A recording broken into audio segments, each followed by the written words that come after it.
Bihira. Bro, ayos lang ba? Ano bro? Makikiusap sana ako Na? meron tayong mga tropa dyan sa gym.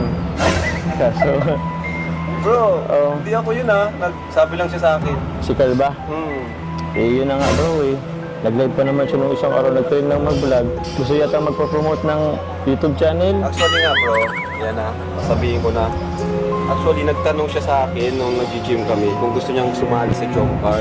Bilang ano lang naman daw, di naman daw siya talaga mangialam sa real life na situation niyo, status niyo. Gusto niya lang doon sa serye na parang manggugulo daw siya, parang aasarin daw kayo, parang ganun. Ganun. Oo.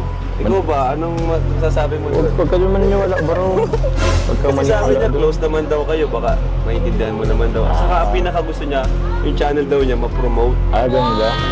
Pang paano lang? Oo, Gulo lang. pampagulo.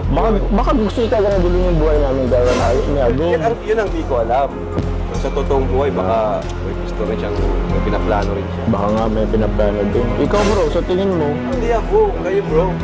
Ako lang naman hindi bro. O yan, sa totoong buhay naman daw, respeto niya kayo at ano niya ang job car. Ako bro, kung totoo, tatanungin mo sa ako, ewan ko talaga. Pero, ito ba Carla? Siyempre po hindi po. Gusto ko po tayong dalawa lang. Narinig mo yun bro. Gusto niya kaming dalawa na. Grabe. Bro, di ba narinig mo naman? Ayaw niya din eh. Kuya, Oo. maganda kuya yung may kontrabida kuya. Kontrabida? Uy, magkakalit ka. Kontrabida. Kontrabida? Hindi ba? Sa bagay. Kaya mo na yun, saka na yun bro. Parang nawalan tuloy ng ganas. Kaya nga bro. Ako, baka ayoko na bro magpabagyo bro.